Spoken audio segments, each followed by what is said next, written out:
샬롬 류 선생의 구속사 전국열차 유도수 목사님의 신구약 성경 파노라마를 낭독하는 시간입니다. 지금은 마태복음 파노라마 10장 24절에서 42절까지입니다. 전도자들이 명심해야 할 황금률. 요절은 39절 자기 목숨을 얻는 자는 잃을 것이요 나를 위하여 자기 목숨을 잃는 자는 얻으리라. 본문단은 제자들을 파송하시면서 하신 교훈의 계속입니다. 앞부분이 1절에서 23절, 일반적인 교훈이라면 이 부분 24절에서 42절까지는 전도자들이 명심해야 할 황금률이라고 말씀드릴 수가 있습니다. 그러므로 본문단은 전도자가 마음에 늘 간직하고 있어야 할 말씀이라 하겠습니다.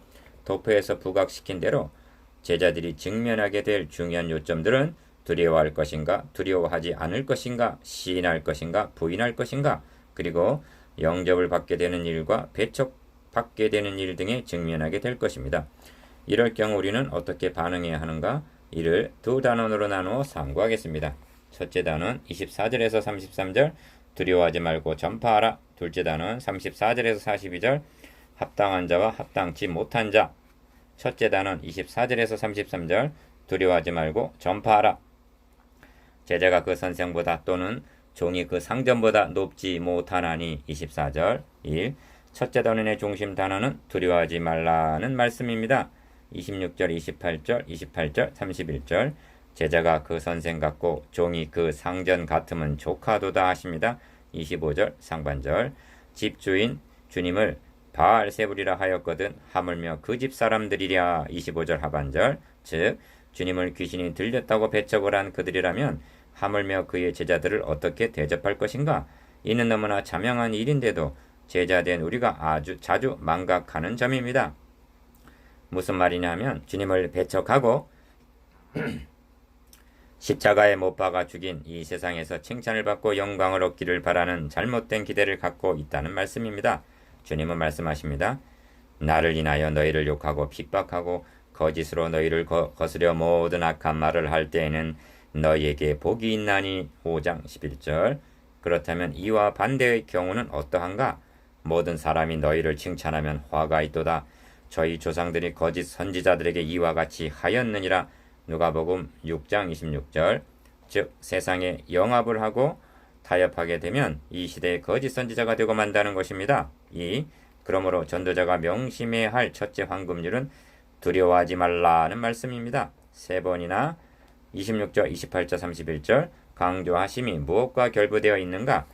내가 너희에게 어두운 데서 이르는 것을 광명한 데서 말하며 너희가 귓속으로 듣는 것을 집 위에서 전파하라는 27절 전파와 결부되어 있습니다. 그러니까 두려워하지 말고 담대히 전파하라는 말씀입니다. 3. 이는 신구약을 막론하고 말씀을 맡은 자들에게 하신 공통적인 격려입니다. 하나님은 선지자 예레미야에게 그러므로 너는 허리를 동이고 일어나 내가 너에게 명한 바를 다 그들에게 고하라. 그들을 인하여 두려워 말라 하십니다. 예레미야 1장 17절 에스겔 선지자에게는 인자야 너는 비록 가시와 진려와 함께 처하며 전갈 가운데 거할지라도 그들을 두려워 말고 그 말을 두려워 말지어다. 그들은 배역한 족속이라도 그 말을 두려워 말며 그 얼굴을 무서워 말지어다 하십니다. 에스겔 2장 6절 이사야 선지자에게는 크게 외치라. 아끼지 말라. 너의 목소리를 나팔같이 날려 내 백성에게 그 허물을 야곱 집에 그 죄를 고하라 하십니다. 이사야 58장 1절 이것입니다. 주님은 너희가 귓속으로 듣는 것을 집 위에서 전파하라 하십니다. 27절 하반절 4. 그렇다면 어떻게 두려워하지 않을 수가 있는가? 첫째는 몸은 죽여도 영혼은 능히 죽이지 못하는 자들이기 때문에 28절 상반절 두려워하지 말라는 것입니다. 둘째는 너에게는 머리털까지 다 세신 바 되었나니 30절 그러므로 두려워하지 말라 하십니다. 천지만물을 창조하시고 주관하시는 그토록 위대하신 하나님이 가장 하찮은 머리털까지 다 세신 바 되었다는 말씀 앞에 여러분의 심정은 어떠합니까? 그런데 진정 두려워할 분이 있다고 말씀하십니다. 오직 몸과 영혼을 능히 지옥에 멸시하는 자를 두려워하라 하십니다. 28절 하반절 5. 그렇다면 몸은 죽여도 영혼은 능히 죽이지 못하는 자들이란 누구를 가리키는가? 바로 느부갓네살, 네로와 같은 적 그리스도를 가리킨다 하겠습니다. 그런데 오직 몸과 영혼을 능히 지옥에 멸시하는 자가 누구인가? 그분이 심판주이신 하나님을 가리키는 것이라면 영혼은 능히 죽이지 못하는 자들이란 결국 사탄을 가리키는 것이 됩니다. 이처럼 두려워 아니한 사람들이 있습니다. 십자가에 거꾸로 못 박혀 죽은 베드로, 돌에 맞아 죽은 스데반, 참수를 당한 바울 등 초대교회 성도들이 그러했습니다. 그런데 영혼이 지옥 가는 것은 두려워하지 않고 몸이 죽는 것은 두려워하고 있는 것은 아닌가? 6. 전도자가 명심해야 할 두 번째 황금률은 시인하라는 말씀입니다. 시인과 부인이라는 말이 각각 두 번씩 나옵니다. 누구든지 사람 앞에서 나를 시인하면 나도 하늘에 계신 내 아버지 앞에서 저를 시인할 것이요. 누구든지 사람 앞에서 나를 부인하면 나도 하늘에 계신 내 아버지 앞에서 저를 부인하리라 하십니다. 32절에서 33절. 사람 앞에서란 몸은 죽여도 영혼을 능히 죽이지 못하는 자를 가리킵니다. 그들 앞에서 주님을 시인한다는 것은 곧 육신의 죽음을 의미하고 부인한다면 곧 영혼의 죽음을 의미한다는 뜻입니다. 말 한마디에 죽고 사는 문제가 결부되는 상황에 이른다면 나는 어떻게 반응할 것인가? 신사참배를 거부하다가 순교를 당한 주기철 목사님도 이 점이 가장 힘이 들었다고 말씀하고 있습니다. 둘째 단원 34절에서 42절. 합당한 자와 합당치 못한 자.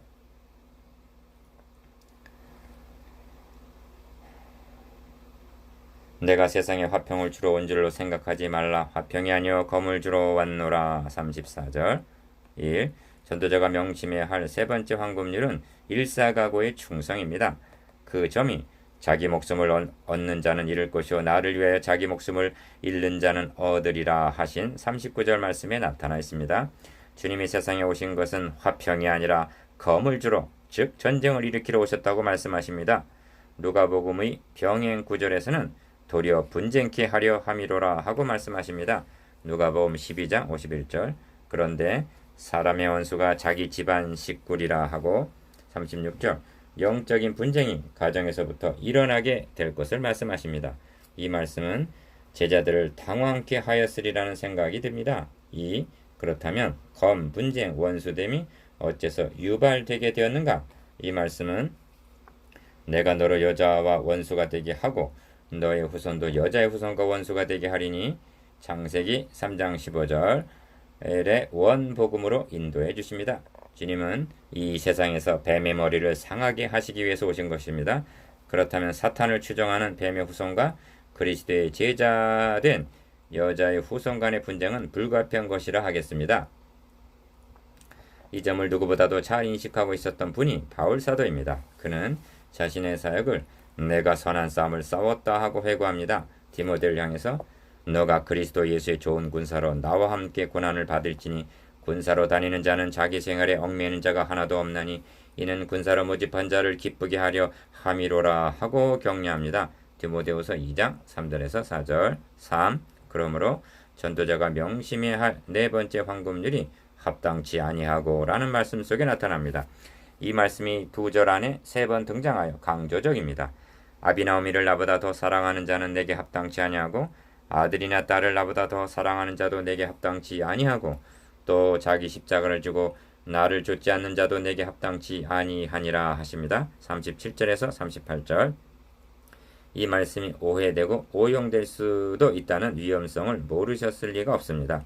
그럼에도 불구하고 내가 온 것은 사람이 그 아비와 딸이 어미와 며느리가 시어머니와 불화하게 하려 함이니 사람의 원수가 자기 집안 식구리라 하신 것은 35절에서 36절.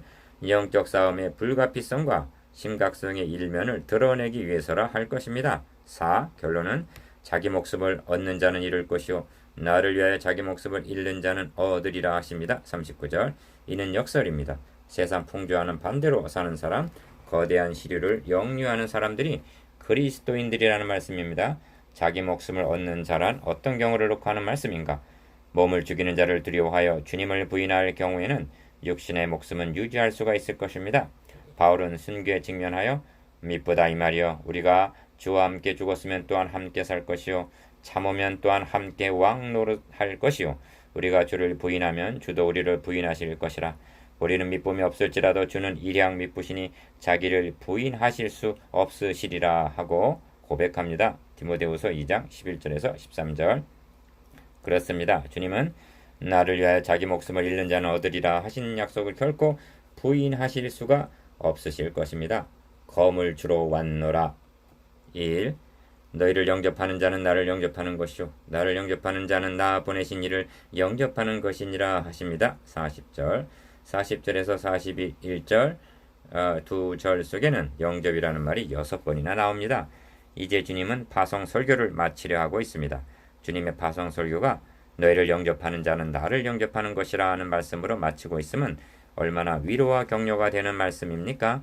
그러므로 전도자로 파송받는 자들이 명심해야 할 5번째 황금률은 정체성입니다.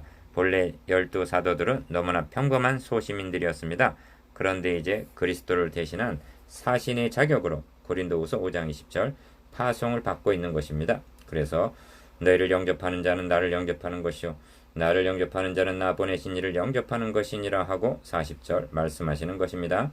바울은 로마 옥중에 갇혀있는 상황에서도 내가 쇠사슬에 매인 사신이라는 에베소서 6장 19절 자신의 정체성을 망각하지 않고 있었던 것입니다.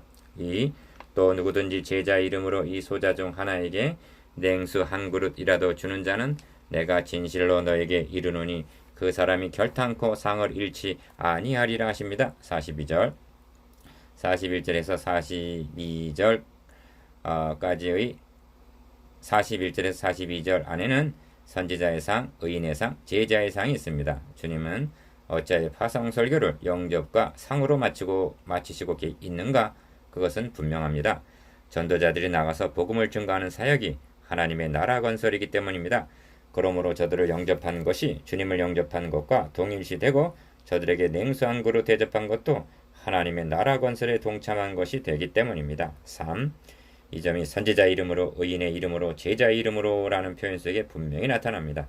사도들을 영접하는 자는 베드로나 요한을 영접하는 것이 아닙니다. 그렇다고 어부를 영접하는 것은 더욱 아닙니다. 그를 보내신 그리스도를 영접하는 것이 된다는 말씀입니다. 기생 라합이 정탐꾼을 영접한 것은 사사로운 군사가 아니라 여호와의 군대임을 알았기에 영접한 것입니다. 그 정탐꾼은 구속사에게 쓰임받는 군사요 구속주는 그리스도이십니다. 그러므로 정탐꾼을 영접한 것을 주님을 영접한 것으로 여겨주셔서 의롭다함이라는 야고보서 2장 25절에 복을 받게 된 것입니다. 복음 전도자는 자신의 신분과 지위와 사명이 무엇인가 하는 정체성이 확고히 서 있을 때만이 임무를 완수할 수가 있는 것입니다. 4. 그러므로 전도자로 파송받는 자들이 명심해야 할 마지막 황금률은 자신들에게 하나님의 거룩하신 이름이 주어졌다는 것입니다. 모든 제품에는 상호가 있습니다. 이처럼 제자들에게는 예수 그리스도의 이름이 라벨처럼 붙어 있는 것입니다. 그러므로 제자된 자들의 일거수일투족이 그 이름을 빛낼 수도 있고 욕을 돌릴 수도 있다는 점입니다. 영적 싸움을 하러 나아가는 전도자는 다윗이 말한 바와 같이 나는 만군의 여호와 이름 곧 너가 모욕한 이스라엘 군대의 하나님의 이름으로 너에게 가노라 한 사도행전 17장 45절 이름 곧 주님의 대리자임을 망각해서는 아니 됩니다. 5. 전도자들이 명심해야 할 황금률을 요약하면 두려워하지 말고 시인 즉 담대히 증거할 것, 죽도록 충성할 것, 합당한 자가 될 것, 하나님의 사신이라는 정체성과 거룩하신 이름이 걸려있음을 망각하지 말 것 등입니다. 이를 명심하기만 한다면 넉넉히 이기게 될 것입니다. 이는 우리 주 예수 그리스도께서 전도자에게 주시는 최고 최대의 위로와 격려입니다. 이보다 더한 영광스러움은 달리는 없습니다.